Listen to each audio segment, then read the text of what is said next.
Bonjour, bienvenue à Pas sorti du bois et voici la deuxième partie de la série sur les sentiers de la hard rock.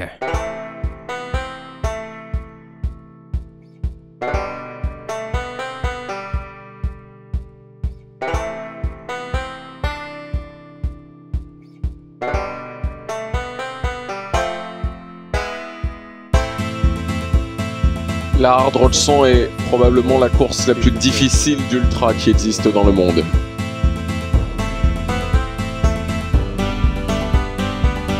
À la Hard Rock, tu fais partie de la chaîne alimentaire.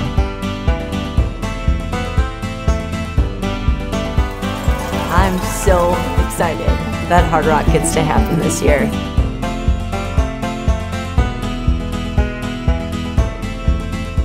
La série sur les sentiers de la hard rock est présentée par NAC, la référence en nutrition pour sport d'endurance.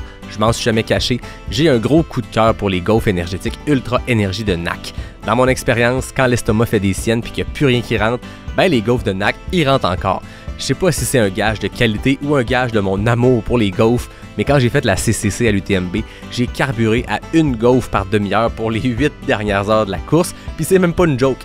À 16 grammes de glucides pour 140 calories, tu te poses pas de questions puis tu manges comme tu veux pendant tes longs efforts. En plus, ça vient en 4 saveurs, toutes meilleures les unes que les autres, question de jamais cette année du goût. Il y a vanille, caramel salé, chocolat et sirop d'érable. Puis ça se vend même en pack variété pour goûter à tout. Je t'ai convaincu, va sur le nac.com et utilise le code promo pas sorti du bois pour avoir 15% de rabais. PASSORTIDUBOIS. Bon épisode tout le monde.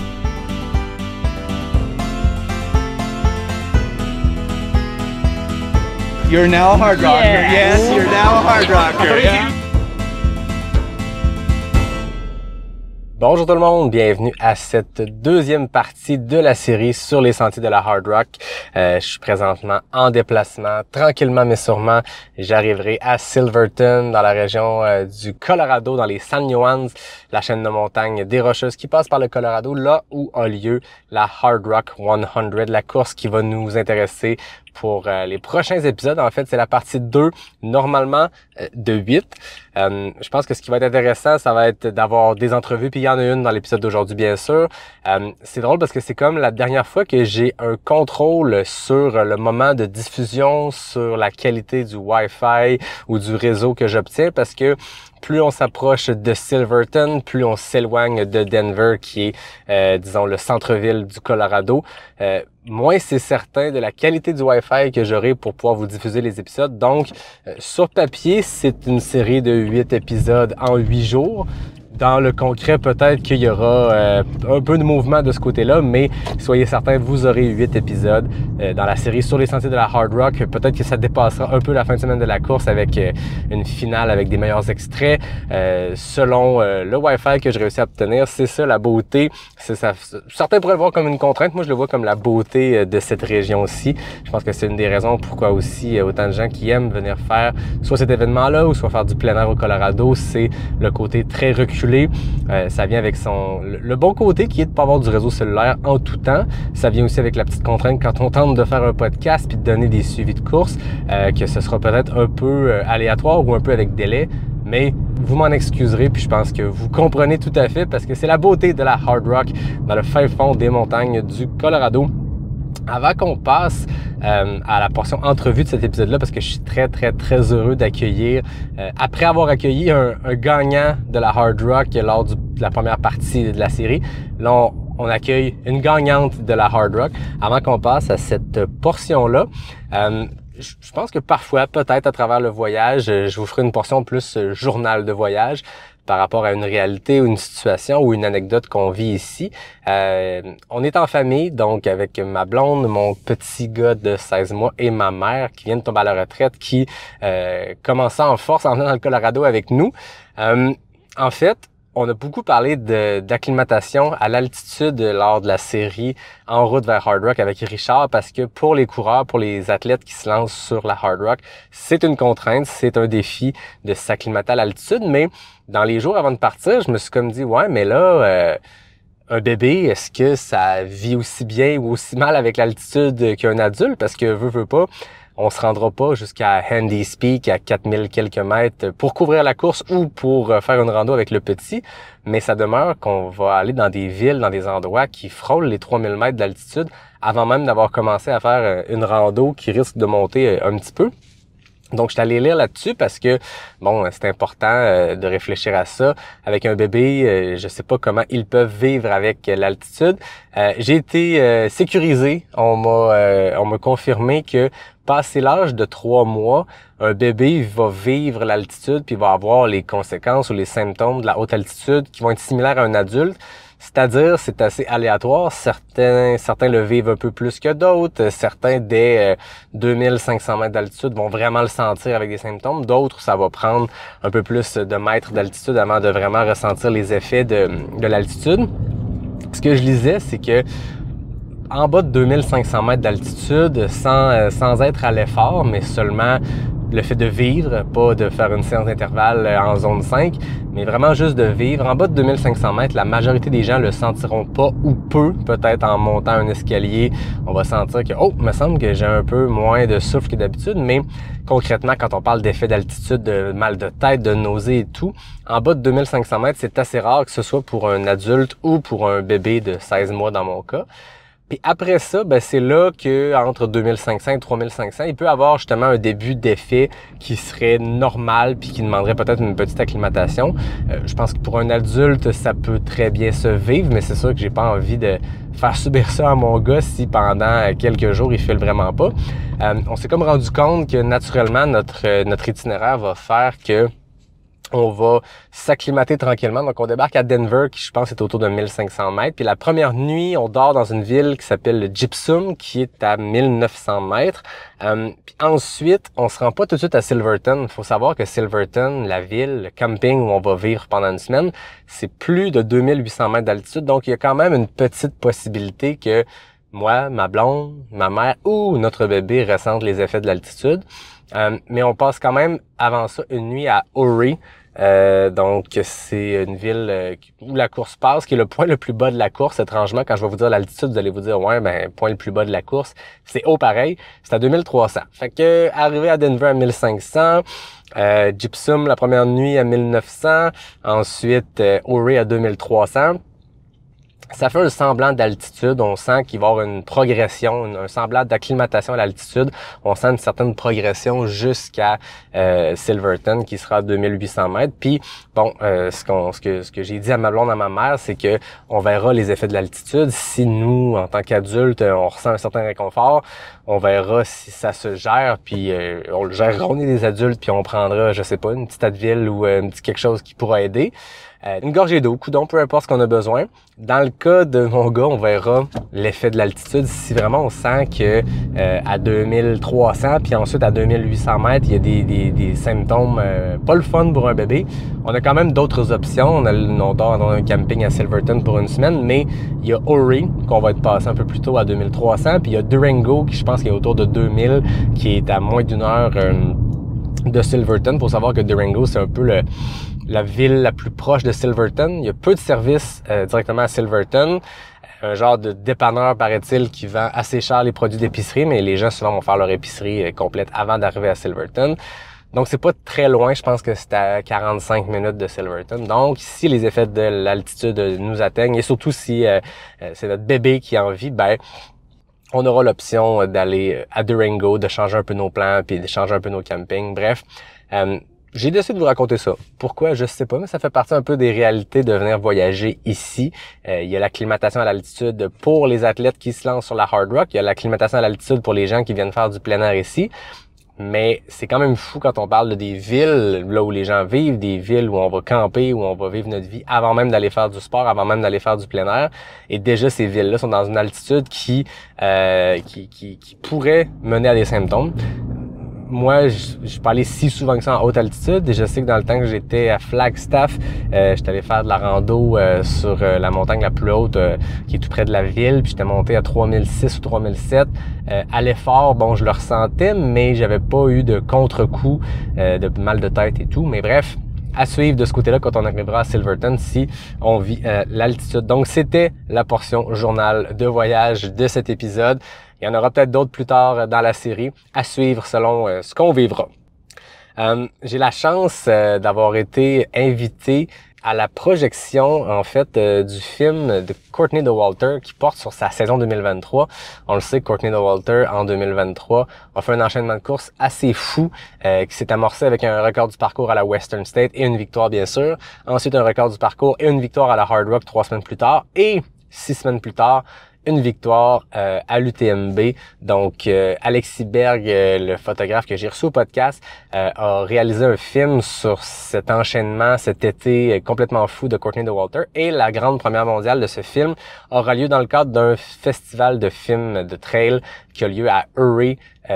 Ce soir, au moment où l'épisode sera diffusé, donc le mardi soir à Ouray, je vais y assister avec 3 personnes que vous connaissez bien parce que je les ai reçues au dernier épisode de la série En route vers Hard Rock, donc Richard Turgeon, la légende, Francis Picard et Michael O'Farrell. On va tous se rejoindre à Ouray. On ira peut-être même faire une petite course aujourd'hui même, le mardi 9 juillet, pour aller expérimenter la haute altitude au pas de course. Moi, je vais l'expérimenter. Eux, qui seront pacers et, dans le cas de Richard, coureurs, devraient pas être en mode expérimentation, mais plus confirmation des bonnes sensations. Donc, c'est le plan de match. J'aurai certainement de bons extraits, de bonnes images à partager de cette expérience-là. Autant la petite run à Ouray que le festival de films où il y aura le lancement de ce film sur la saison 2023 de Courtney Dauwalter. Donc voilà, c'était la petite portion pré-entrevue. On se lance dans cette discussion avec une fille que j'ai déjà eu le plaisir de recevoir au podcast, quand même au tout début du podcast, Caroline Chavreau, une athlète française qui en 2014, 15, 16, 17 était l'une des plus grandes athlètes de ce sport-là, si c'est pas la plus grande. En 2016, elle avait remporté l'UTMB et une autre gang de courses prestigieuses, et elle avait clos cette espèce d'enchaînement de grosses courses-là avec la Hard Rock en 2017, une course, vous allez l'entendre, qui a été déterminante, qui a été un point tournant dans sa carrière. Et souvent, quand on parle de point tournant dans une carrière, c'est vers du positif. Dans son cas, ça a été vers une situation où elle s'est rendue compte d'un enchaînement de courses trop grand. Puis la Hard Rock, un moment pendant la course bien précis, est venu impacter sa course, mais la suite de sa carrière de coureuse d'ultramarathonienne dans les années qui ont suivi. C'est pas la Hard Rock précisément, je pense, qui a amené cet impact-là, mais c'est une série d'événements qui se sont clos, ou en tout cas qui ont atteint leur apogée à la Hard Rock. Néanmoins, malgré ce côté-là, ça demeure que Caroline a vécu toute une expérience à Silverton pour la Hard Rock. Elle a beaucoup de belles choses à dire sur ce sport, sur cet événement, sur cette communauté trail plus américaine. Puis Caroline me confiait, c'est flatteur, je le mentionne, c'est qu'à suite à son passage au podcast, Caroline a continué d'écouter Pas sorti du bois, donc elle est une fidèle auditrice de Pas sorti du bois. On la salue au moment où j'enregistre ce petit passage en route vers Silverton, puis elle a pu se garder au courant de ce qui se passait dans la communauté trail québécoise, donc c'est vraiment le fun, c'est le genre d'histoire que je trouve sympathique qu'une athlète comme ça, française, qui vit de l'autre côté de l'Atlantique, s'intéresse et continue de nous écouter. Donc voilà, on salue Caroline, puis je la remercie vraiment beaucoup de son temps pour cet enregistrement-là qui s'est fait vraiment dans les derniers jours. Donc, je vous laisse en compagnie de Caroline Chavreau, la première finisseuse, la gagnante de l'édition 2017 de la Hard Rock. Bonne écoute tout le monde! L'équipementier suisse On est partenaire de la série et s'assure qu'on soit bien habillé et bien chaussé pour profiter du Colorado. Connaissez-vous leur espadrille Cloud Surfer Trail? C'est la chaussure pour te supporter dans tes longues distances en trail. La preuve, c'est utilisé par les meilleurs comme Arthur Joyaux-Bouillon et Grégoire Curmer. En plus d'être un produit d'exception qui a fait ses preuves, la mèche est faite à 100% à partir de matériel recyclé. Avec On, tu protèges la planète en la découvrant au pas de course. Pour trouver les produits On, ça se passe chez ta boutique de course préférée ou sur le on.com.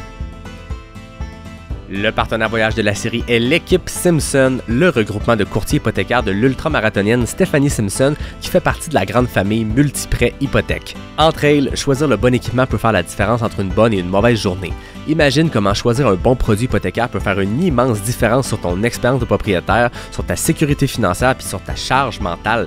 L'équipe Simpson est là pour te guider dans ces choix importants. Puis comme Stéphanie est aussi ultramarathonienne, tu peux même lui demander des conseils d'équipement de trail. Pour contacter les experts de l'équipe Simpson, rendez-vous au équipesimpson.com. Caroline Chavreau, bienvenue à Pas sorti du bois. Très content de t'accueillir une deuxième fois au podcast. Eh bien, moi aussi, je suis ravie de participer à nouveau à ce podcast. On est tout près de la Hard Rock qui s'en vient. Tu le sais, il y a une série qui s'appelle Sur les sentiers de la Hard Rock où je vais aller à la rencontre des gens à Silverton. Mais là, je suis en déplacement, en transport vers Silverton. Puis, je me suis dit, on avait eu beaucoup de plaisir à jaser ensemble quand je t'avais reçu la première fois au podcast. Puis, tu as une belle histoire avec la Hard Rock. Ça a été une course que tu as remportée en 2017. C'est un événement que tu as vécu. Je me suis dit, il faut absolument que je parle à Caroline, voir comment elle avait vécu cette expérience-là. Je te parle de la Hard Rock. C'est quoi le premier souvenir qui te vient en tête quand on mentionne cette course-là? Ah, je crois que les premiers souvenirs qui me viennent en tête, paradoxalement, c'est les entraînements avant la course. Ah oui? 15 jours avant, Okay. Découvrir les lieux. Et c'est vrai que c'était incroyable. J'ai un souvenir en particulier, j'étais montée sur le premier col, là, ou l'un des premiers sommets qu'on a quand on va dans le sens, je crois que moi c'était dans le sens horaire ou anti-horaire, je me rappelle plus, et de voir des sommets à l'infini, presque identiques aux miens. Ouais. Je me suis dit, ça c'est quand même le gigantisme du Colorado, quoi. Il n'y a pas juste, parce qu'en Haute-Savoie, il y a beaucoup de montagnes près de chez moi, mais chacune, il y en a quand même pas non plus des milliers. Et là, à perte de vue, il y avait que des sommets presque identiques aux miens. Et donc, c'est ces immenses distances comme ça que je trouvais assez fascinantes, ouais. Oui, puis j'ai l'impression aussi que dans ton coin, j'ai pas visité toutes les Alpes, mais ça reste que souvent quand tu arrives à des hauts sommets ou dans des cols, on a une vue sur un village quelque part, on a une vue sur un lac lointain où on sait où il y a de la civilisation. Ouais. Là, j'ai l'impression que dans ce cas-ci, tu arrives en haut d'un col ou d'un sommet au Colorado, puis il n'y a pas de vie humaine là. C'est ça, ouais, il y en a peut-être quelque part, mais on le voit pas. Ouais, c'est ça. Et ça, c'est vraiment impressionnant. Et puis même les distances, tout était très grand. Je me rappelle, j'avais couru avec des coureurs américains que j'avais rencontrés un peu comme ça par hasard. Et on avait dit, on va faire un bout de reconnaissance ensemble. Et ils avaient dit, on va viser jusqu'à ce col. Et j'avais dit, c'est à quelle distance? Ils avaient dit, 8-10 miles. Mais 8-10 miles, c'est 16 km. Ouais. Et en fait, c'est monté de 16 km. Ici, on en a quoi? Je pense pas qu'on en a, en fait. Ah, et c'est vrai que c'était assez incroyable parce que c'était un sentier comme ça qui était relativement monotone et il était très beau, mais assez identique sur les 16 km, ouais.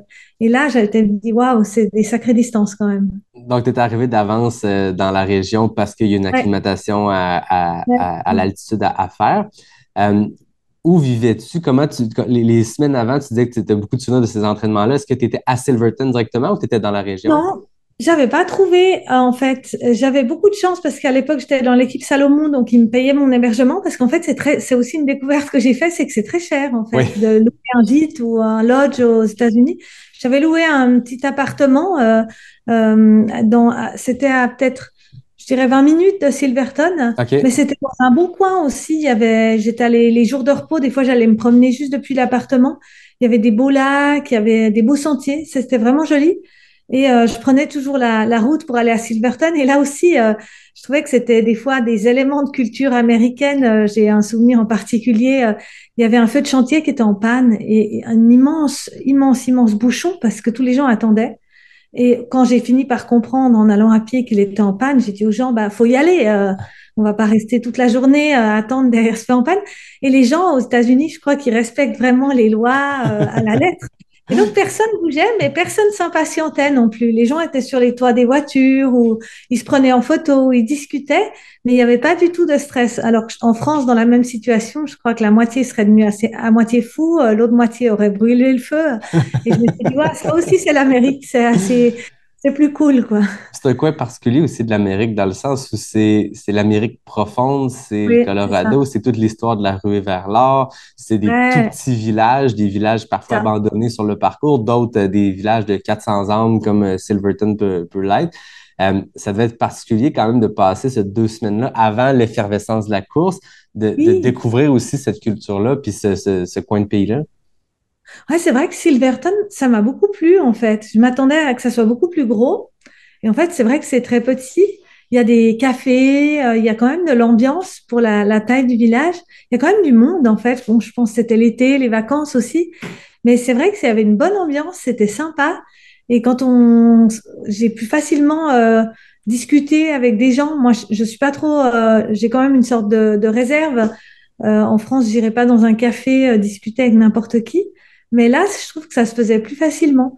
Et puis c'est vrai qu'une semaine avant la course aussi, il y avait toutes sortes d'événements qui étaient organisés par les organisateurs. Et je me rappelle notamment d'une soirée Women of Hard Rock. OK? C'était pour les femmes qui couraient la hard rock. Et c'était incroyable parce que là, j'ai découvert que pour certaines, la hard rock, c'était presque un mode de vie. Elles Ouais. revenaient chaque année. Et c'était vraiment la course, elle se préparait pour ça toute l'année. Et ça, j'ai trouvé vraiment fou et très sympa, très convivial. On sentait pas, enfin, on se sent quand même pas à l'UTMB maintenant. Je trouve qu'il y a un peu la pression de la performance. On sent que tout est mis en scène pour montrer cette espèce de combat des chefs là, que va être le plateau élite. Là, c'était pas du tout cet esprit-là. On sent même, ouais, les organisateurs, ils sont plus dans l'esprit d'offrir une course pour tout le monde. Et peu importe le niveau. Et ça, Ouais. je trouvais vraiment incroyable. Ouais. Ça va même jusqu'à ne pas nommer la course une race. On parle pas d'une course Ouais, officiellement. On n'a pas vraiment la distinction en français entre une run et une ouais, race, mais eux, c'est la c'est Hard vrai. Rock Endurance Run. On Ouais, célèbre pas les gagnants de la même façon que d'autres courses. Il n'y a pas une cérémonie pour non, honorer. C'est vraiment, il y a les premiers finishers et il y a le mid-pack, il y a les derniers finishers, puis on célèbre tout le monde du premier au dernier. Puis je ouais, pense c'est que vrai. c'est caractéristique de peut-être la culture américaine du trail nord-américaine, puis la hard rock en fait partie, puis est vraiment au-devant de cette culture-là, puis il a clairement mis, avec la Western State, avec la Leadville, avec ces vieilles courses-là, a comme mis les bases de ce qui est le trail aujourd'hui, là. Ouais, c'est vrai. Bah, même le règlement, il tient, je crois, en 15 points, dont deux, ou trois, c'est no whining. Oui, Il ne faut pas se plaindre, quoi. Et c'est assez cool. Et en fait, je trouve assez drôle. Ça, c'est aussi quelque chose à laquelle des fois je pense souvent. Je trouve que ça offre un certain contraste, quoi. Ça représente assez bien l'Amérique. C'est que c'est à la fois des gens très cool, mais aussi assez rigides. ouais. Et on se demande comment, dans un pays où on fait un procès pour tout et n'importe quoi, on peut organiser une course encore où c'est à chacun de prendre son matériel, en fait. Chacun doit se Pas de gérer, matériel hein. obligatoire, pas de Exactement. règles Et ça, c'est compliquées. incroyable. Moi, Ouais, j'avais pris du matériel. D'ailleurs, quand il y a eu le gros orage, on n'est pas pris assez. Enfin, quand il y a eu le très, très gros orage, je me suis dit que j'en avais pas pris assez. Bon, finalement, j'ai traversé l'orage et ouais. ça a été. Mais c'est vrai que sur le moment, j'ai presque eu peur à un moment. Mais je trouve ça assez bien. Ça responsabilise les gens. Et il y a cette espèce de liberté comme ça. Ben voilà, on participe à cette course. On sait qu'on va être seul sur des grandes distances. En même temps, quand il y a des gens, il y a une ambiance incroyable, quoi. C'est assez une course unique, je pense. Ouais. Ouais, puis même le D'ailleurs, Colorado, je je vais sais pas si... refaire Pardon, vas-y. Pardon, si je devais refaire un ultra trail, ça serait peut-être celui-là, ouais. Ah ouais, celle-là, ça t'a marqué. T'as le goût d'y Ouais, revenir. ouais, c'est Mais c'est vrai. drôle ce que tu dis par rapport au matériel obligatoire parce que ça me fait penser, je regardais un peu la logistique, les transports là-bas, puis entre Silverton et Uray, qui est un des points de passage de Ouais, la course, il y a la Million Dollar Highway, qui est une course qui, on dit qu'elle a ce nom-là parce qu'il y a il y a des points de vue qui valent 1 million de dollars, mais aussi parce que chaque mile ah oui, de route a coûté plus d'1 million dans les années 20 ou 30 tellement c'est ouais, escarpé, incroyable. tellement c'est complexe. Puis Ils ont nous, creusé. oui, oui, c'est ça, exact. Puis nous, au Canada, puis je pense qu'en Europe aussi, les routes de montagne sont quand même, tu sais, il y a des garde-fous, mais là-bas, j'étais allé lire sur la route parce qu'on va l'emprunter quelques fois pendant qu'on va être là-bas. Il n'y a pas de garde-fou. La route est à flanc de montagne, c'est une autoroute, mais tu sais, avec des virages en épingle, puis c'est vraiment tout près des précipices. Puis il n'y a pas de clôture, puis ils disent, ben, conduisez prudemment, puis gérez-vous. Tu sais, il n'y a pas l'espèce de Ouais, suremballage autour des gens. On ne met pas les gens dans la mousse pour être certain qu'ils ne tombent pas. ouais, c'est ça. On met la route, puis après ça, débrouillez-vous, là. Ouais, c'est ça. Mais je trouve que c'est quand même bien parce que justement, je pense que pour moi, c'est pas le bon choix, je trouve, de faire le trail pour quoi. C'est pas aux organisateurs d'un trail d'initier les gens à la haute montagne. Les gens doivent quand même savoir dans quoi ils s'engagent, se renseigner, se responsabiliser et aussi choisir leur matériel en conséquence. Et là, ben moi, on m'avait clairement averti qu'il y avait des orages, qu'il pouvait faire froid, il y avait de la neige sur le parcours, hein, et que voilà, il fallait pas prendre ça à la légère. Et je pense que tout le monde l'avait bien entendu, ouais. Ouais, j'avais parlé avec Joe Grant, qui est un coureur reconnu, Oui. mais qui a fait l'hard rock comme coureur, comme crew, comme pacer. Puis lui, sa recommandation, c'était prenez la liste du matériel obligatoire de l'UTMB, ajoutez le kit grand froid, puis prenez ça pour la hard rock, ça va être nécessaire. Est-ce que tu es d'accord Ouais, avec c'est ça? vrai. Ouais, surtout, par exemple, moi, après être tombée, quoi, après m'être perdue et être tombée, ben, j'ai eu un coup de barre, quoi. J'allais moins bien, en fait. J'étais fatiguée. Puis je pense que quand on est blessé, le corps, tout d'un coup, il est plus en état de produire vraiment une performance. Il se met un peu en mode survie. Ben Et oui, donc, quand on va plus lentement comme ça, ben, on a froid. Quoi. exact. C'est plus l'activité physique qui réchauffe. Et la nuit, il faisait vraiment froid. Alors Ouais. moi, j'avais l'impression qu'il faisait -10, mais je pense qu'il faisait juste 5 degrés. Mais j'avais vraiment froid. Et c'était quand même dur. Et là, j'aurais bien aimé avoir une petite laine supplémentaire, je pense. Ben Mais oui. bon, après, j'ai assumé mes choix. Je voulais quand même partir assez léger. Donc, j'ai mis toutes les couches que j'avais sur moi. Et puis, je crois que j'ai même mis la couverture de survie. Puis, j'ai avancé comme ça. Mais c'est vrai que je pense que le conseil de Joe Grant, il est assez approprié. Ouais. À quel moment la course est venue sur ton radar? Parce que ça faisait longtemps que tu pratiquais ce sport-là. Quand tu l'as fait en 2017, à quel moment tu as vu que cette course existait puis que tu as tenté ta chance? Ah, je crois assez tard parce qu'en fait, quand je suis arrivée un peu dans le milieu, c'était pas aussi médiatisé qu'aujourd'hui, donc on n'écoutait pas des podcasts de trail où et moi, je crois que c'est Seb Chéniaud qui m'en avait parlé et qui disait que c'était extraordinaire, etc. Et il m'a dit si tu as une course à faire dans ta vie, c'est celle-là. Et par contre, il m'a dit attention, le tirage au sort, voilà, il faut attendre des années avant d'être pris. Et donc, je pensais pas la faire si tôt, en fait. Et je me suis inscrite. Et là, j'ai été tirée au sort. Donc, je me suis dit, allez, j'y vais.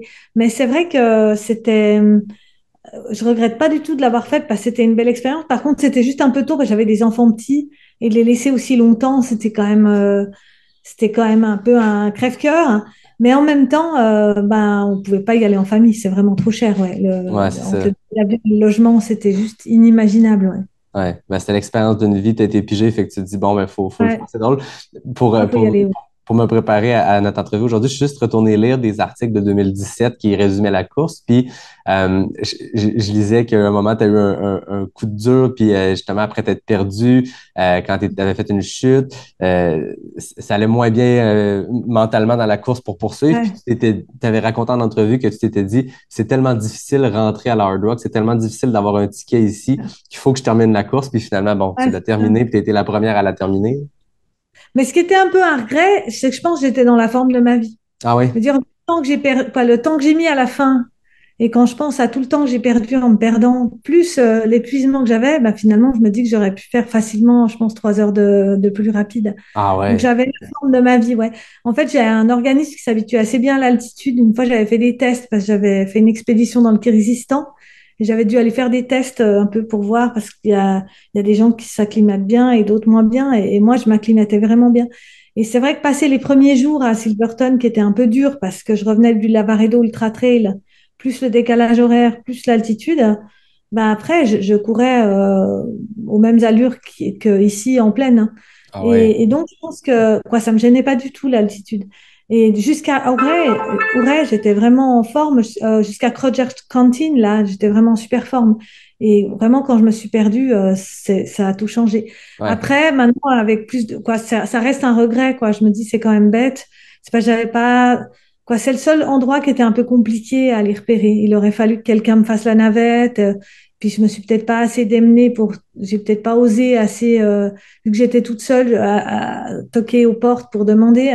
Donc c'est vraiment la seule petite portion de course que je n'avais pas repérée. Et puis je pense qu'il y avait un balisage un peu léger. D'ailleurs, ils sont allés rebaliser après moi. Je crois qu'il manquait une balise. Et donc après moi, ils ont balisé. Donc ça reste un regret. Mais maintenant, avec le recul, je retiens surtout la belle expérience. C'est vrai que je trouve que c'est une chance quand même d'avoir pu courir dans ces beaux paysages, mais aussi dans cette ambiance assez unique en fait, hein. on sent tout de suite qu'on est les happy few là, on court qui pouvons courir quand les organisateurs, les bénévoles, ils sont aux petits soins pour nous.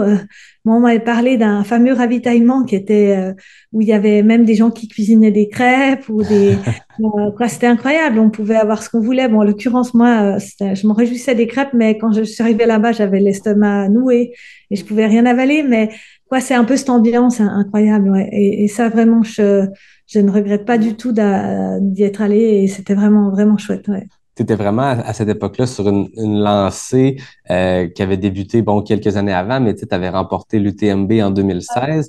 Puis je voyais que tu avais fait dans les 2 mois précédents la Hard Rock, la Maxi Race, le 113-114 km de la Maxi Race à Annecy. 1 mois plus tard, le 23 juin, tu avais fait la Lavaredo, le 120 km que tu avais remporté. Donc, tu avais remporté la Maxi Race, la Lavaredo. Puis, 2-3 semaines après la Lavaredo, tu enchaînais avec la victoire à la Hard Rock. C'était une période assez faste. Oui, alors après, c'est un peu paradoxal parce que donc j'ai eu une super année en 2016, j'ai fait énormément de courses et après les championnats du monde en 2016 que j'avais gagné, je crois que je suis rentrée dans la spirale de vouloir trop faire, trop bien. Je voyais en fait en bonne perfectionniste, je voyais tous les points que j'avais encore à améliorer plutôt que d'être déjà contente de ce que j'avais, c'est-à-dire un excellent niveau. Certains des temps que j'ai fait à l'époque, ils ont toujours pas été battus, donc je pense que c'était pas si mal. Et moi, je voyais que les points d'amélioration. Je me disais, faut que je m'entraîne plus, faut que je m'entraîne mieux, faut que je change de chaussures, etc. Et je me suis épuisée.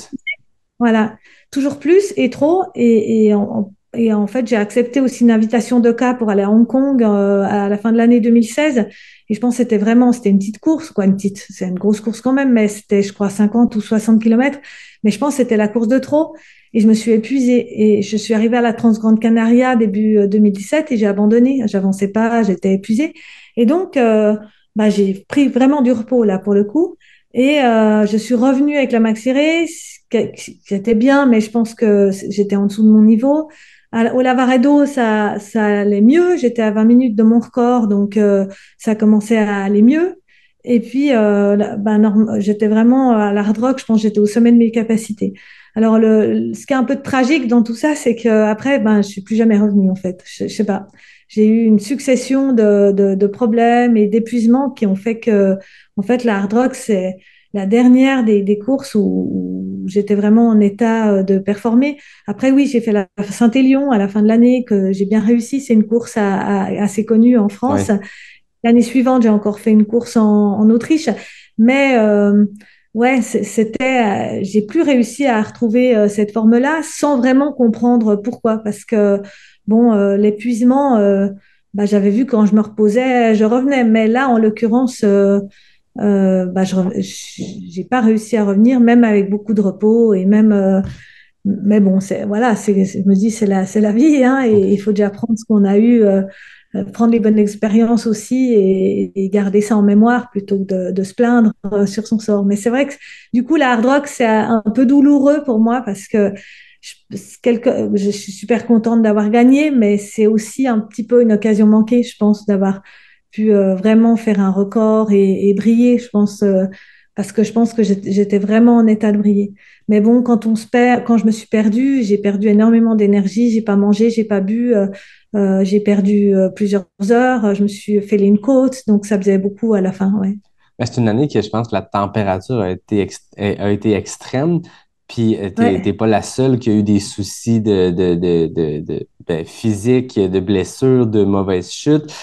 C'est l'année où, je sais pas si les gens se rappellent, Kylian avait terminé l'épaule disloquée en début de parcours. Donc, il avait couru la majorité du parcours en l'emportant avec le bras inséré dans sa veste d'hydratation pour pas que ça bouge. Donc, il avait couru avec un seul bras pour toute la course.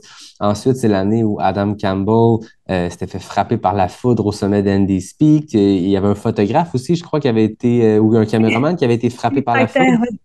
Qui? En tout cas, Philippe Reiter m'avait dit, je ne sais plus si c'était lui ou son ami, mais en tout cas, ils avaient pris la foudre. C'était extrême comme condition. Moi, j'étais allée plusieurs fois en Andy's Peak avant, en repérage, et puis c'est un bel endroit, hein, c'est un très, très beau sommet. magnifique. Donc, j'y avais été plusieurs fois et dont une fois avec Philippe Reiter de Salomon qui m'avait dit, ah, mais là, le jour de la course, il y a souvent la foudre. Et il m'avait dit, si jamais il y a un gros orage, ben fais gaffe, prépare-toi. Et en montant vers Andy's Peak, mais c'est une très très longue montée en fait, depuis le ravitaillement, quoi, j'étais en grande forme. Et là, tout d'un coup, un orage, mais diluvien. Vraiment, c'était affreux en fait. Une pluie très très forte. Que j'ai l'habitude de courir sous la pluie, mais là, à un moment, je tenais plus, j'avais trop froid. Et j'en étais au stade où quoi, j'avais encore un autre kawaii dans mon sac. Quoi, j'avais mis un kawaii, mais j'avais un autre kawaii dans mon sac. Mais là, j'avais trop froid aux mains, trop froid partout pour pouvoir manipuler en fait quoi que ce soit, même boire, etc. Quoi, j'avais fermé la fermeture éclair de mon kawaii, donc je pouvais plus avoir accès à ma nourriture, à mon eau. Mais je me suis dit, bah la seule solution, c'est de monter, monter, monter. Et puis, quand j'arriverai au sommet, ben, j'aurais plus qu'à descendre. Puis après, mais le sommet, il était à 10 kilomètres. Et heureusement, à l'approche du sommet, la pluie diluvienne s'est transformée en des éclairs, des orages, mais il pleuvait presque plus. Mais il y avait quand même du tonnerre, hein. Et là, je me suis dit, ah, qu'est-ce que je fais, quoi? On m'avait toujours dit, bon, quand tu fais une course en montagne, ben, faut quand même pas oublier que tu es en montagne. Le plus important, c'est la sécurité, c'est pas de gagner, c'est pas la victoire. Ben, je me suis dit, allez, j'y vais quand même, quoi. Mais c'était incroyable, quoi. Il y avait du vent, de la tornade. Et là, je suis descendue, mais à bloc vers le ravitaillement. Et ben, plus je descendais, plus je me réchauffais. Et à un moment, j'ai pu quand même boire, manger, enlever mon kawaii. Et je savais que j'étais en sécurité. Mais c'était vraiment, c'est la seule fois, quoi. J'ai fait pas mal de courses sous la pluie, dans des mauvaises conditions. Mais je crois que c'est vraiment la seule fois où je me suis dit, ouh, là, c'est limite, quoi. Il faudrait pas se blesser parce que, quoi, si je m'étais blessée dans cette montée, si je m'étais blessée dans cette montée sans pouvoir, ben là c'était fini, quoi. Il y a personne qui vient me chercher au milieu de la forêt, à 10 kilomètres du ravitaillement, 10 kilomètres du sommet, sans pouvoir prendre mon téléphone avec l'autre concurrent qui est 3 kilomètres derrière. Ben c'est pas possible en fait. Et là je me suis dit, ah, j'aurais peut-être dû, quoi, si c'était à refaire, je prendrais je sais pas, des gants plus chauds ou j'anticiperais un peu plus ce gros orage. Mais c'est vrai que c'était difficile à anticiper, ouais.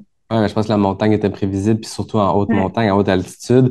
Tu disais, la course, quand vous l'aviez commencé, c'était le beau soleil, puis ça donnait l'impression d'être une magnifique journée, puis finalement, ça a complètement changé en cours de route, là. Mais c'est ça que je trouve assez aussi sympa dans la hard rock, c'est il y a ce côté vraiment, on va en montagne, puis on doit avoir du respect pour la montagne parce que c'est vrai que là, j'écoutais un podcast ce matin sur la bande AD+, là, et il parlait justement de ce sujet-là, et il disait, ben, il y a beaucoup de coureurs, finalement, ils s'inscrivent à des trails parce qu'ils vont pouvoir suivre un parcours balisé et sans forcément avoir de connaissance du milieu. Et je trouve que dans la hard rock, quelque part, c'est implicite que celui qui s'inscrit, ben, il s'inscrit parce que, ben, en toute connaissance de cause. Et je trouve que c'est aussi quelque chose qui est quand même bien répété, qu'on nous dit, si on prend le temps de discuter avec les organisateurs, avec les gens, eh bien, on le sait en fait. Et quelque part, on sait qu'on est on our own, hein, on doit compter sur soi-même. Et ça, je trouvais que ça donne aussi des bonnes sensations, je trouve aussi dans la course. Ouais, puis c'est une course que souvent les gens, ça peut prendre du temps avant d'être pigé. Donc, il y a des courses qualificatives à faire. Puis la liste de courses qualificatives est tellement restreinte que ce sont souvent des courses dans des conditions assez extrêmes, tu sais, de la haute montagne, beaucoup, beaucoup de dénivelé. Fait qu'on s'attend à ce que quelqu'un qui arrive à la Hard Rock, ça y a pris une course qualificative ou 8, a une expérience de plus qu'une simple course, là. Ouais, puis c'est quand même assez technique, hein, le parcours, hein. Et c'est vrai que moi, on m'avait dit, ah, bah, tu verras, aux États-Unis, c'est vraiment de la pente douce. Le parcours, on peut le courir de A à Z. Sur place, j'ai trouvé quand même assez technique. Vers Roger Cantin, là, il y a un gros névé. Alors, ils avaient mis une corde. Moi, j'avais pas trop besoin de la corde parce que j'avais des bâtons, mais c'est vrai que c'était vraiment raide. Et puis la descente, elle est raide aussi. Quoi, il y a pas mal d'endroits. Je crois qu'il y a un col qui s'appelle Virginia Pass, non? Oui. Je trouvais assez technique avec des gros éboulis où il faut un peu trouver son chemin. Ça, je trouve, on voit vraiment, on a l'impression d'être dans un environnement sauvage. Et après, il y a aussi toutes les légendes qui vont autour de la hard rock. Ça, je trouvais assez intéressant aussi quand on parle avec les gens.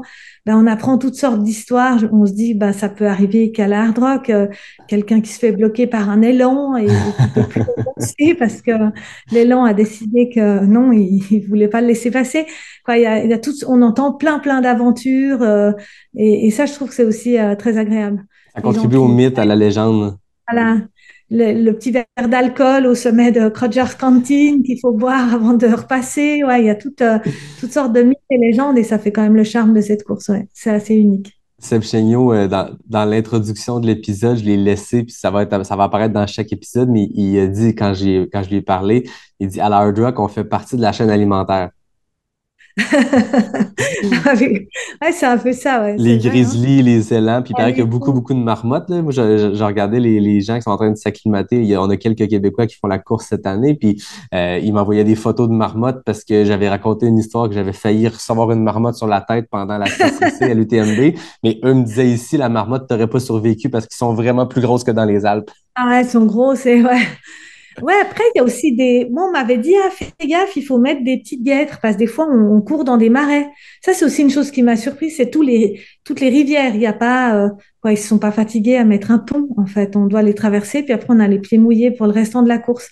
Et moi, j'avais vu qu'il y avait une zone très, très marécageuse à un moment. Il y a c'est d'ailleurs à cet endroit-là qu'il y avait un coureur qui s'était fait bloquer par un élan.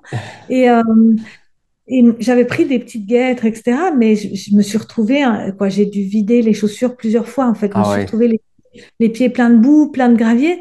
Alors au début, la première fois, j'étais un peu énervée. Je me suis dit, j'ai perdu du temps, oulala, vite, il ne faut pas perdre une minute. Puis après, je me suis dit, cool, voilà, c'est l'esprit de la course. Si toi, tu dois vider tes chaussures, probablement que les autres vont le faire aussi. Et voilà, pas de stress. Je pense qu'il y a aussi cet esprit où finalement, on ne vise pas tant un chrono, mais on vise de terminer déjà. Et c'est déjà bien. Oui, c'est ça. Ben, surtout dans des conditions comme ça. Je pense que l'ultra, ça reste que, oui, il y a le côté performance pour certains, mais ça demeure qu'il faut toujours se rappeler que de se rendre à la ligne d'arrivée, puis même des fois, on dit se rendre à la ligne de départ pour un ultra, c'est déjà une immense victoire parce qu'on fait quelque chose que très peu de gens font. Quand tu parles à des gens qui sont pas du milieu de la course en santé, tu dis une course de 50 km, puis tu parles d'un 50 miles, puis tu parles de ces affaires-là, puis ça fait pas de sens pour les gens. Puis des fois, oui, on aime avoir des bonnes journées, des bonnes sensations, mais même quand on se rend au bout, comme là, quand j'entends ta Hard Rock, qui a été une course avec beaucoup de hauts et beaucoup de bas, ça demeure que tu t'es rendu au bout d'une des courses les plus difficiles, mythiques, extrêmes au monde. Puis du premier au dernier, tu sais, il y a ceux qui passent 48 heures sur le parcours. C'est impressionnant que des êtres humains, chaque année, par milliers, tentent d'avoir des tickets pour cette petite course-là où il y a 140 dossards seulement. Là. C'est vrai, hein? Puis ils n'ont jamais voulu en déroger de cette règle. Hein? Et quelque part, je trouve ça assez beau, parce que ça veut dire aussi qu'ils ne cèdent pas aux sirènes de l'argent, parce qu'évidemment, s'ils engageaient 5000 coureurs, ça leur rapporterait beaucoup plus d'argent. Donc on voit bien qu'il y a autre chose là-dedans, il y a vraiment l'envie que la course reste comme elle était. Ouais. Et ça, je trouve ça assez beau. Mais je rebondis juste sur la ligne de départ. C'est vrai que maintenant, par exemple, je ne me verrais pas prendre le départ d'un ultra parce que je cours plus des heures et des heures. Je me dis, ouais, mais en fait, déjà, pouvoir partir, faire une course de 160 km, c'est assez fou, en fait. On s'en rend plus compte. Quand on est dedans, on a presque l'impression... l'autre jour, j'ai vu un commentaire sur le marathon du Mont Blanc. Et il y avait quelqu'un, je sais plus où exactement, mais qui qualifiait la course de course courte et nerveuse. Alors peut-être j'aurais pensé ça autrefois, mais maintenant, avec du recul, je me dis, bon, 42 km et 2000 mètres, c'est pas court et nerveux, quoi. C'est déjà long et difficile. On est loin d'un kilomètre vertical. On se rend plus compte, en fait. C'est vrai que par exemple, ma fille, elle fait du demi-fond. Et donc, maintenant, je suis un peu plus dans ce milieu-là. Une course courte et nerveuse, c'est un 800 mètres, quoi. C'est pas un 40 km. Donc, on se rend plus vraiment compte, en fait. J'ai l'impression qu'on est dans une autre planète, les ultra-trailers, un peu. Ouais, mais il y avait une coureuse au Québec qui s'appelle Laurie, je l'avais entendu dire ça une fois, ça m'avait beaucoup fait rire. Mais elle parlait, tu sais, dans le monde d'Harry Potter, je sais pas si t'es familière, mais tu sais, les sorciers entre eux, ils parlent des moldus, des gens qui ne connaissent pas. Elle parlait des non-coureurs d'ultra ou les gens qui baignent pas, en fait, dans le milieu de la course en sentier, de moldus, parce que il y a des choses qu'on peut dire comme coureur d'ultra quand on se prépare, même quand c'est pour des formats courts. Quand tu dis à quelqu'un que l'événement, il y a des courtes distances, là, il y a des 25 et des 50 kilos, ça n'a aucun sens dans le vrai monde, ce genre de phrase-là. Ouais, Il hein. faut faire attention parce que on est un sport où, encore là, c'est une infime petite partie de gens qui pratiquent le très, très long, mais il y a Ouais. énormément de pratiquants, de coureurs, de coureuses en sentier qui font du 5, du 10, du 15, puis c'est magnifique. Puis Ouais, c'est c'est très bien c'est- aussi. c'est- c'est parfait, en fait, ces distances-là, parce que tu peux t'amuser, puis tu peux réussir à marcher le lendemain sans avoir besoin d'assistance pour descendre C'est des ça. escaliers. C'est ça, ouais. Ouais, l'autre fois, j'ai fait une course de 6,5 km en ville, une course sur route. Bon, c'était une course de gros niveau, donc moi, j'étais un peu derrière, mais c'était incroyable, en fait, parce qu'on fait la course et le lendemain, quoi, le soir même, on est en pleine forme, on peut repartir même pour un footing. Ouais, c'est ça. Enfin, mais c'est aussi assez fun, en fait. J'ai pu découvrir que bah, le long, c'est vrai que ça fait des aventures, ça laisse des souvenirs pour la vie, mais faire des courses plus courtes, c'est un autre genre de fun, mais qui est bien aussi. Mais c'est vrai que des fois, ouais, il y a l'image des moldus, je la trouve très, très juste, hein, parce qu'en fait, il y a une espèce d'incompréhension, en fait. Les gens se disent, ou alors les gens disent, mais tu marches? Et si je leur dis, bah oui, je marche, ah, ils disent, ah, bah ça va alors. Ils Ouais. pensent que c'est juste une grande randonnée. Mais sauf que marcher quand c'est raide, quoi, marcher à la tête au vent quand on vient de terminer l'UTMB, ben c'est pas si facile, ouais. Non, effectivement. Puis tu sais, des fois, quand les gens demandent est-ce que vous arrêtez, est-ce que le chrono arrête? Non, non, le chrono continue, mais oui, on arrête, puis il faut. Puis Ah, même si Mathieu Blanchard réussit à faire ça en 20 secondes, nous, les autres, des fois, on s'assoit un peu plus longtemps à un ravito, puis c'est nécessaire pour continuer. Mais c'est ça, il y a une fascination et une incompréhension, je pense, de ce sport-là ouais, c'est quand on vrai. baigne pas dedans, puis c'est normal, puis c'est correct, puis on est bien entre non moldus. Hein. Salutations à Laurie Girard, que j'avais entendu dire ça. Tu disais que ta Ouais, fille est maintenant dans le demi-fond. Les enfants ont ouais, grandi depuis, tu racontais que tu avais des jeunes enfants ouais. à l'époque de la Hard Rock et l'UTMB, mais là, les enfants sont rendus plus grands. C'est comment, après avoir été, puis en étant une athlète de très haut niveau qui a performé sur les plus grandes scènes de ce sport-là, c'est comment de se retrouver du côté spectateur, coach, je sais pas, mais d'être Ah, témoin de ça à travers la pratique de tes enfants? ben c'est intéressant parce qu'en fait, quoi, c'est à la fois intéressant et frustrant en fait. Parce que d'une part, ben je trouve ça hyper intéressant parce que par exemple dans le demi-fond, moi c'est un sport que j'ai pas pratiqué. Donc, je découvre tout un monde, même une façon de s'entraîner que je ne pratiquais pas, parce qu'ils suivent des allures, c'est Oui. très, très cadré, hein. Quand on leur demande de faire, je sais pas, un 300 mètres en 52 secondes, ben, ils doivent pas le faire en 58. Moi, je suis incapable. Si on me dit, fais un 300 mètres je sais pas, 58 secondes, ben, je vais peut-être faire en 1 minute 4 ou peut-être en 55 secondes, mais je suis incapable de me gérer comme ça. J'ai jamais fonctionné comme ça. Et en fait, je découvre tout un monde et je me dis, c'est chouette, c'est une activité que j'aurais aimé faire, hein. Mais maintenant, je suis un peu âgée pour ça, je pense. Mais c'est aussi frustrant parce que quand on est à l'extérieur, ben, on stresse beaucoup pour le coureur, hein. Quoi, surtout si c'est ses enfants, hein. Mais j'ai entendu beaucoup d'entraîneurs qui disaient qu'ils stressaient pour leurs athlètes, hein. Et je dirais, on stresse plus pour les athlètes que quand on est soi-même athlète, ben, Ouais. on a tout ce qu'on a à faire, c'est courir vite. Et quelque part, c'est assez frustrant d'être au bord parce qu'on se sent impuissant, en fait. Ouais, c'est sûr que quand on est en train de le pratiquer, le sport, on maîtrise beaucoup des ingrédients, alors que je suppose que quand on est le parent sur le côté ou quand on est l'entraîneur sur le côté, on maîtrise la préparation, on est impliqué dans Ouais. la préparation, mais là, rendu le jour J de l'effort, il Non. n'y a rien qu'on puisse faire à part boire son café puis observer, là. Mais par contre, c'est vraiment chouette. Je me dis, ah bah, quoi, moi, j'aurais aimé avoir 1000 vies, mais je me dis, si c'était à refaire, ouais, je commencerais bien par le demi-fond aussi. Je trouve que c'est vraiment. J'aimais pas la piste, moi, quand je m'entraînais pour le trail, mais finalement, je m'aperçois que ça peut aussi avoir son charme, ouais, c'est très sympa.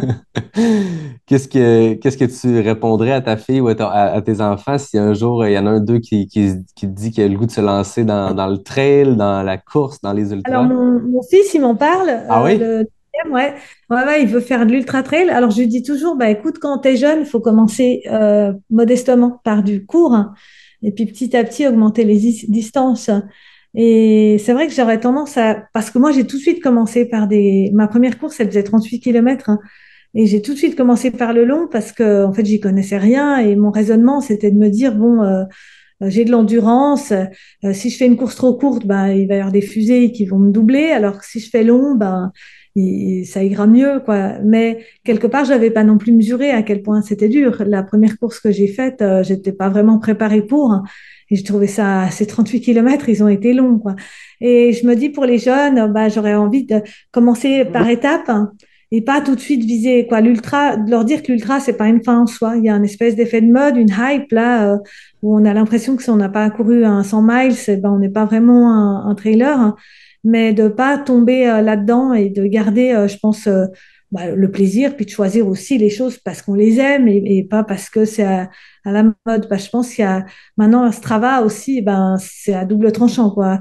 Moi, je connais quelqu'un, quoi, plusieurs personnes, et on a l'impression qu'ils veulent avoir un profil Strava avec le plus de kilomètres possible, mais des fois, ça confine presque, quoi. Maintenant, de mon point de vue, ça confine presque un peu, pas au trouble, mais on n'est pas très loin, quoi. Quand quelqu'un te court tous les jours 5 heures, bah, à un moment, on se demande, quoi. Moi, je me dis, où est le plaisir, quoi. Ouais. Moi, je n'ai jamais couru comme ça, en fait. J'ai fait des ultras, mais j'aurais pas tenu, en fait. J'aurais jamais pu courir tous les jours des grandes sorties. Quoi, une ou deux fois par semaine, ça va, mais sans plus. Et ouais, j'aurais envie de leur dire, bah, vas-y par étapes, t'as le temps, profite et Toujours fais-toi garder le côté plaisir. plaisir, j'aime ça. Je pense que c'est la meilleure manière de conclure cette discussion-là parce que Ouais, c'est un sport où il y a beaucoup, beaucoup d'entraînement pour très, très peu de dossards. Même si ils vont un peu c'est ça. intense puis on en prend beaucoup de dossards, ça reste que c'est même pas 10% Ouais, c'est même pas ça. 5% de nombre de fois qu'on se met des espadrilles d'un pied. Faut y aller pour l'entraînement, faut y aller pour le plaisir. Puis Ouais, pour on a un l'entraînement. sport où, tu sais, moi, ça fait plus de 200 épisodes que j'interviewe des gens de tous les niveaux, des grandes gagnantes de l'UTMB comme des amateurs qui ont commencé l'année dernière. Puis tout le monde, c'est toujours le côté plaisir qui revient, le côté joueur, le côté on retombe en Ouais, enfance, c'est puis on ça. saute d'une roche à l'autre, on se lance les deux pieds dans la boue. Puis c'est des choses qu'on fait pas comme adulte naturellement. On perd ça au fil du temps.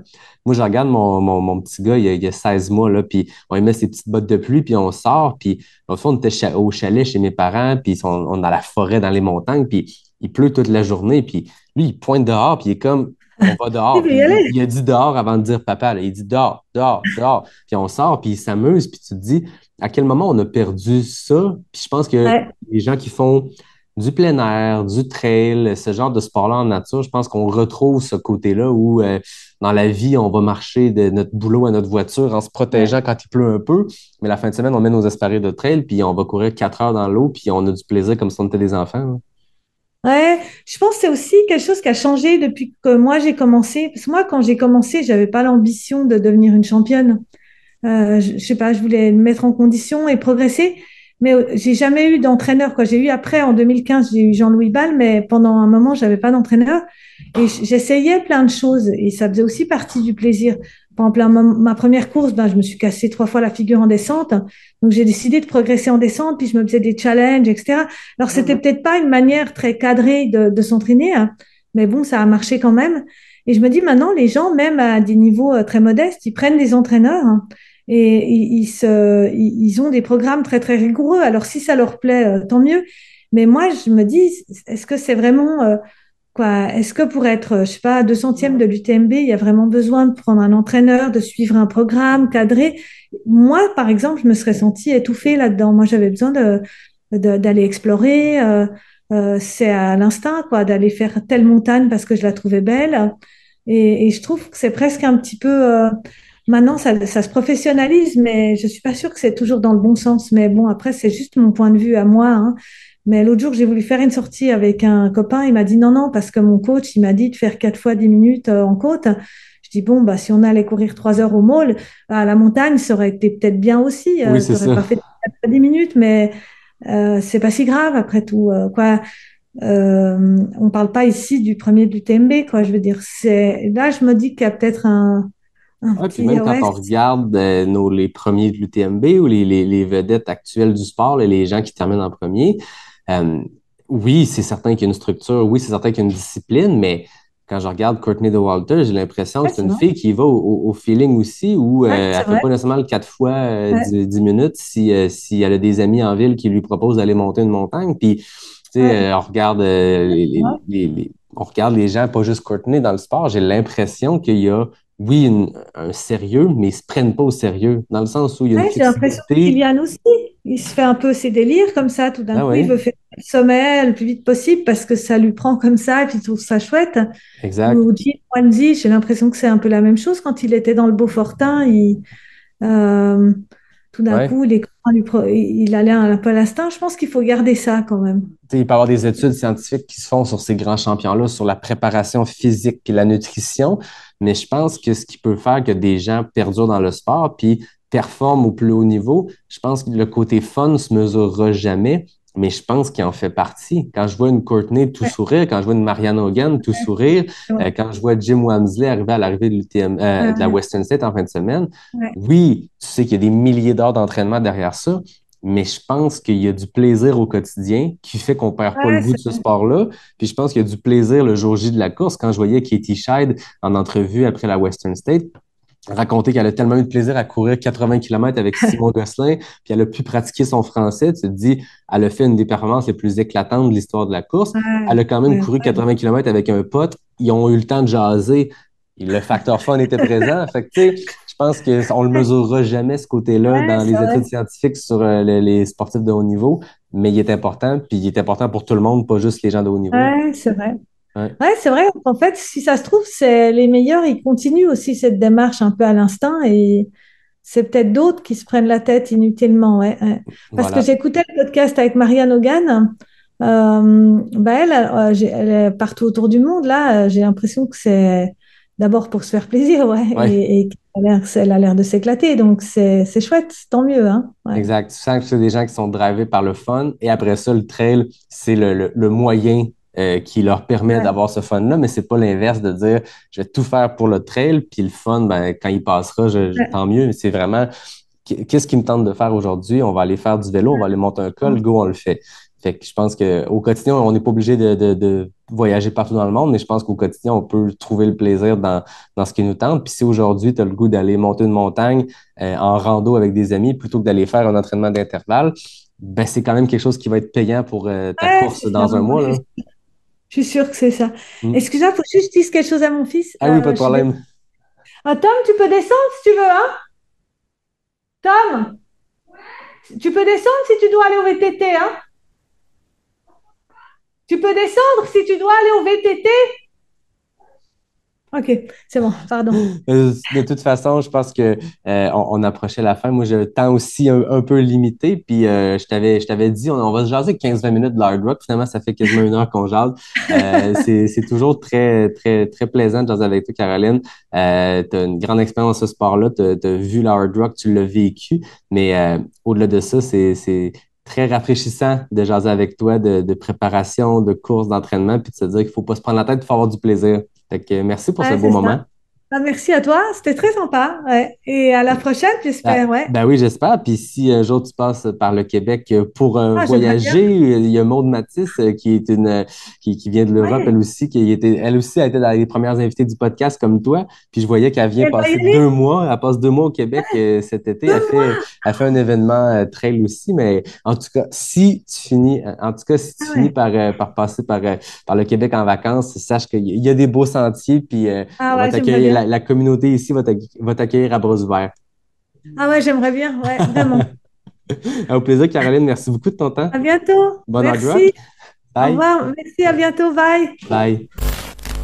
Donc voilà tout le monde, c'est ce qui conclut cette deuxième partie de la série sur les sentiers de la hard rock. J'espère que vous avez eu du plaisir à écouter Caroline Chavreau, que ça vous a hypé parce que moi, de lui parler il y a quelques jours en direction de Silverton, à quelques jours du début de la course, à quelques jours de vivre cet événement-là qui est complètement unique. En tout cas, moi, ça m'a craqué. J'espère que ça a eu le même effet sur vous puis que ça vous donne le goût de poursuivre la série dès demain ou après-demain selon ce que le Wi-Fi en voudra pour la prochaine partie de la série sur les sentiers de la hard rock.